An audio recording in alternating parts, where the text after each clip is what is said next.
Halo semuanya, balik lagi bareng saya Robi. Jadi di video kali ini, saya akan merekap alur cerita dari film yang berjudul Coin Locker Girl. Film yang dirilis pada tahun 2015 ini bercerita tentang sebuah keluarga yang dimana anak-anak dari keluarga tersebut merupakan penagih hutang yang kejam dan juga sadis. Namun suatu ketika, salah seorang anak bertemu dengan cinta pertamanya yang membuat hidupnya berubah. Penasaran dengan kisah mereka? Tanpa panjang lebar lagi, langsung saja kita masuk ke dalam videonya.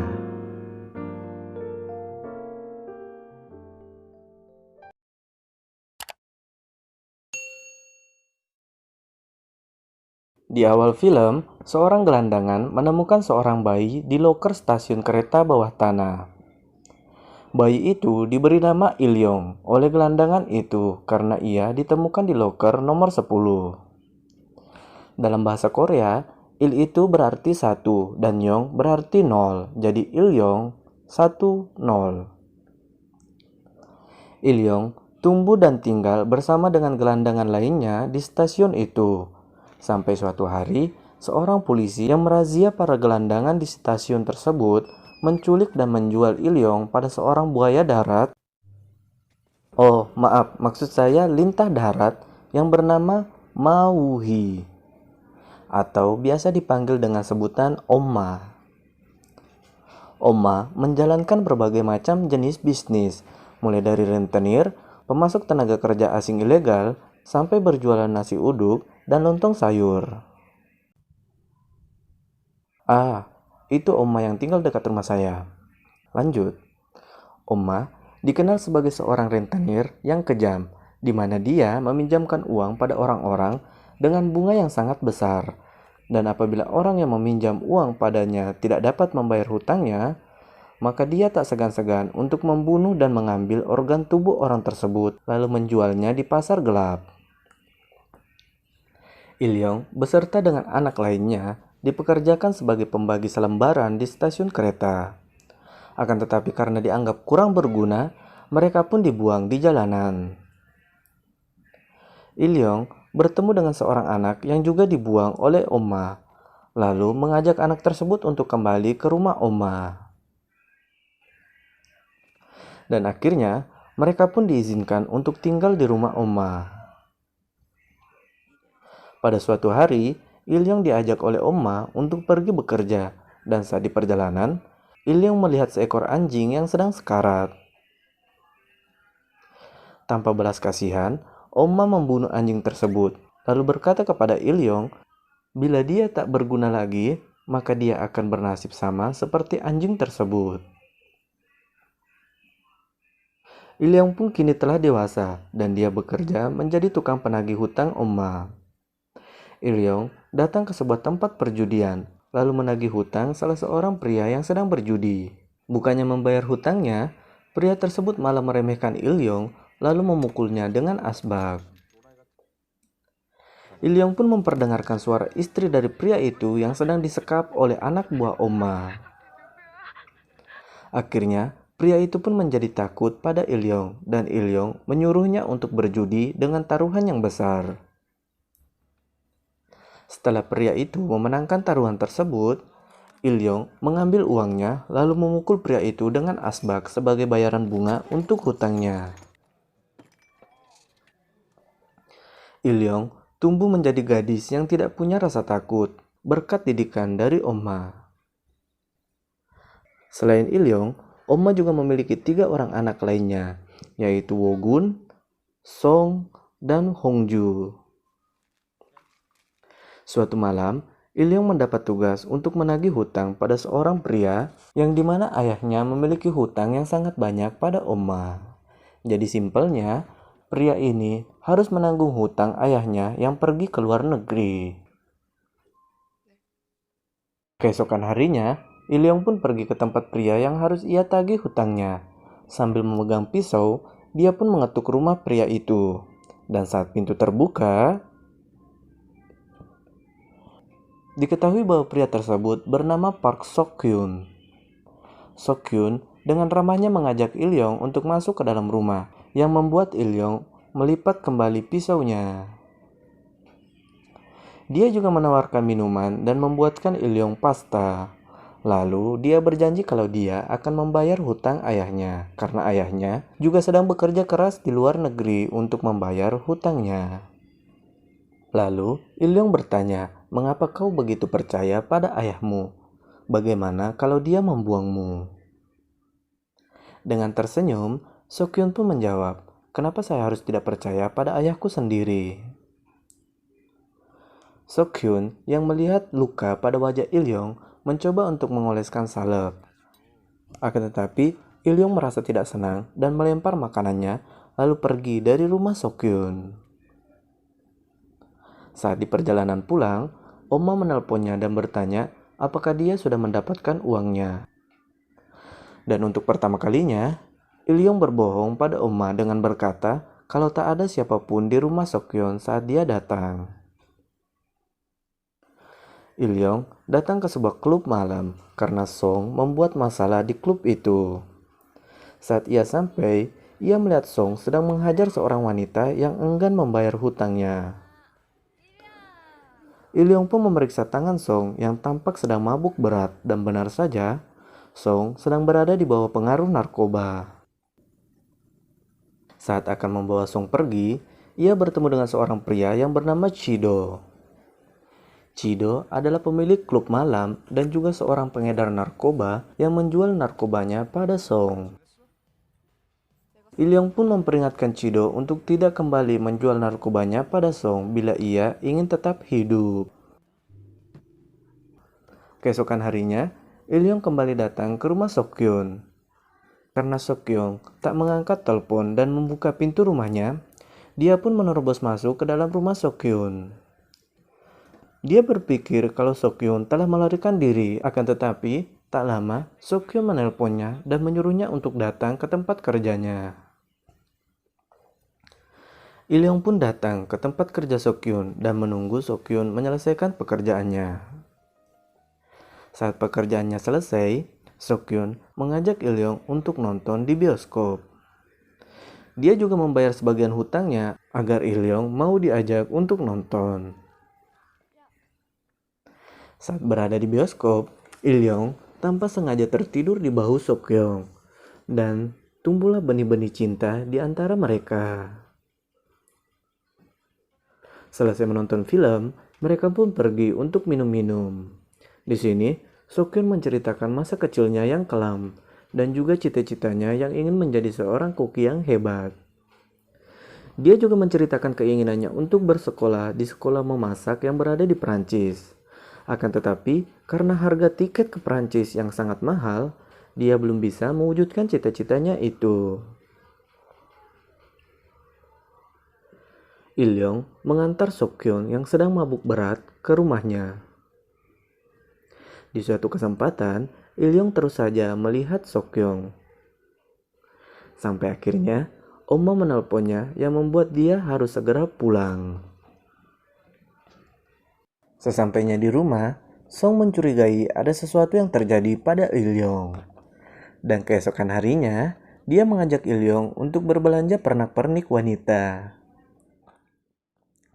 Dan tanpa sengaja, Ilyong melihat dress berwarna putih yang sedang terpajang di toko. Song yang melihat Ilyong sedang memperhatikan dress tersebut, tanpa pikir panjang langsung membelikan Ilyong dress tersebut. Dan sesampainya di rumah, Ilyong meminta Song untuk memfotonya menggunakan dress tersebut. Song pun bertanya mengapa Ilyong tiba-tiba ingin membuat foto paspor. Bukannya menjawab pertanyaan Song, Ilyong malah balik bertanya pada Song apakah Prancis itu jauh. Song pun dibuat bingung oleh tingkah laku Ilyong.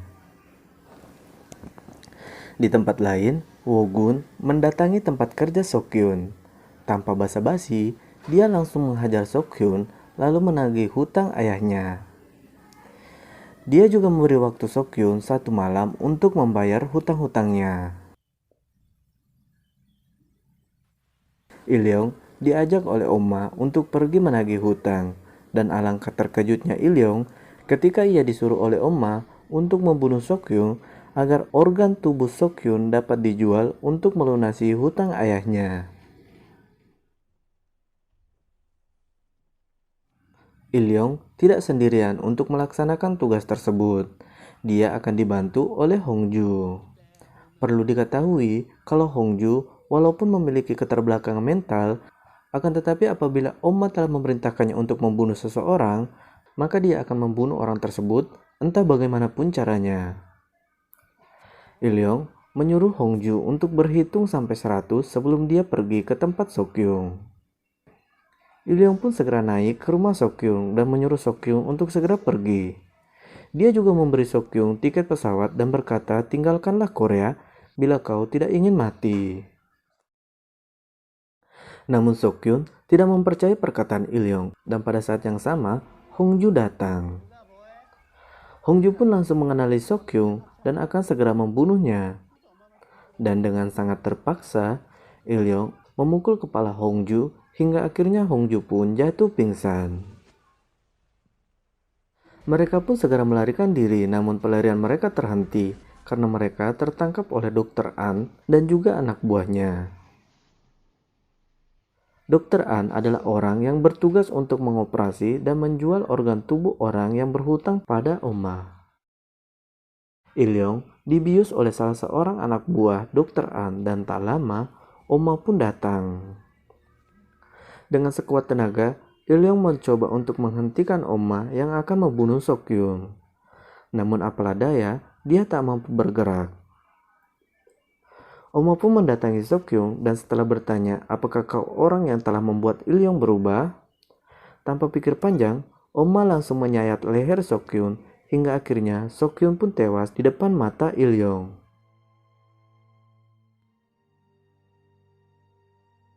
Dr. An mengambil pisau dan akan membunuh Ilyong. Namun Oma melarangnya dan menyuruh Dr. An untuk mengirim Ilyong pada Chido. Saat tersadar, Ilyong telah berada di sebuah kontainer bersama dengan beberapa gadis. Mereka akan dikirim oleh Chido ke Jepang untuk dijadikan wanita penghibur. Pada sebuah kesempatan, Ilyong mengambil pisau yang ada di jaketnya lalu melukai mata Chido dan segera melarikan diri. Walaupun sempat dikejar oleh anak buah Chido, namun Ilyong berhasil melompat ke laut dan akhirnya anak buah Chido pun kehilangan jejak Ilyong.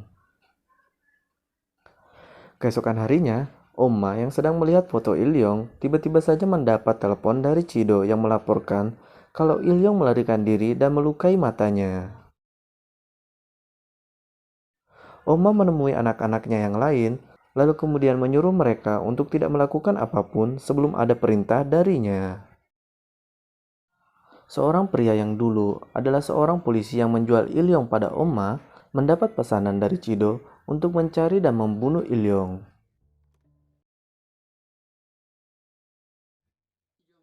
Hongju yang dendam kesumat pada Ilyong tidak peduli lagi dengan perkataan Oma. Bahkan ia mengancam akan membunuh Song bila Song mencoba untuk melindungi Ilyong.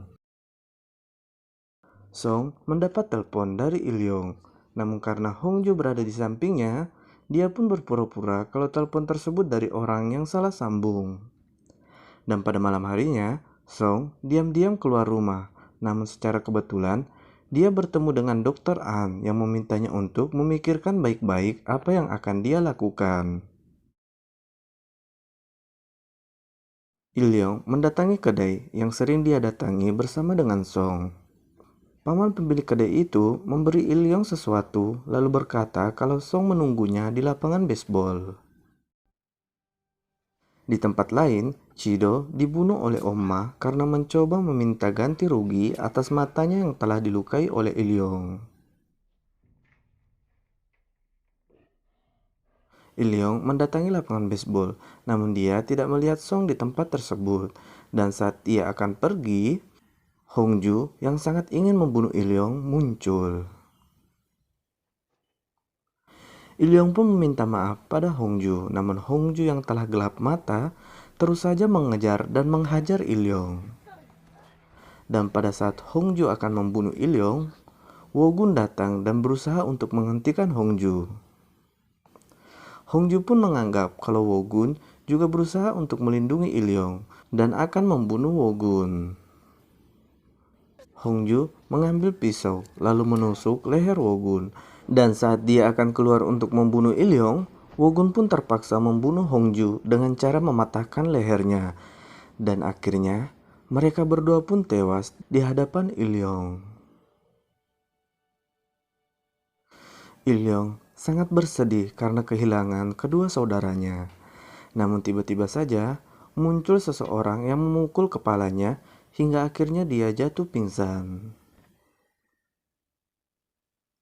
Ilyong mengingat masa-masa indah saat mereka makan bersama di mana Oma, Wogun, Song, Hongju, dan dirinya duduk di satu meja dengan suasana yang hangat dan kekeluargaan, walaupun mereka tak memiliki hubungan darah sama sekali.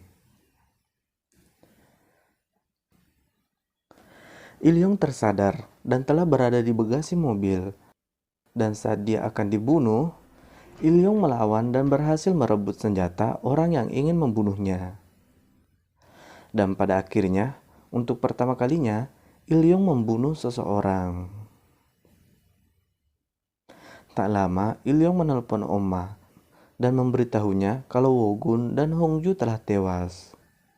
Akan tetapi Oma tak berekspresi apapun saat mendengar kabar itu. Ilyong pun berkata kalau dia akan datang untuk membunuh Oma. Dan lagi-lagi, dengan dinginnya, Oma hanya berkata sampai bertemu nanti.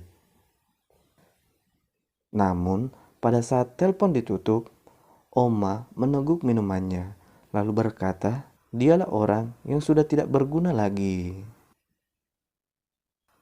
Di tempat lain, Song sangat menyesal karena telah menjebak Ilyong. Dan setelah memakai narkoba, dia pun menyayat pergelangan tangannya dan akhirnya Song pun juga tewas.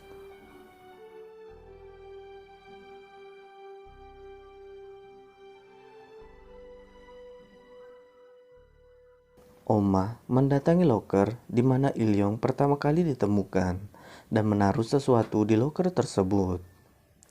Kemudian dia menunggu kedatangan Ilyong sambil menyantap makanannya.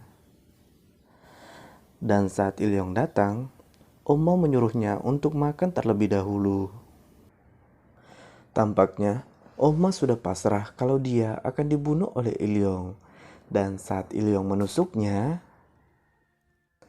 dia melarang Ilyong untuk mencabut pisaunya. Dan kata-kata terakhir yang dikatakan Oma sebelum ia tewas adalah, "Maafkan aku, tersenyumlah saat kau merasa kesakitan, dan jangan mati."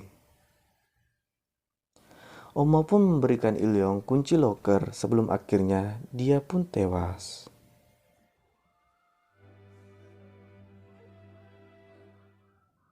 Ilyong kini menggantikan posisi Oma, dan saat dia memeriksa loker tempat dia pertama kali ditemukan dulu, dia menemukan sertifikat adopsi yang menunjukkan kalau dia telah diadopsi oleh Oma. Dan namanya telah dirubah menjadi Ma Ilyong, sama dengan marga Oma yang bernama Ma Wuhi. Dan dengan memperlihatkan Ilyong yang melakukan upacara peringatan kematian Oma, film ini pun tamat. Jadi itu ya guys, seluruh alur cerita dari film yang berjudul Coin Locker Girl. Kalau kalian suka dengan video ini, jangan lupa like dan subscribe-nya. Saya Robi pamit, sampai ketemu lagi di video selanjutnya.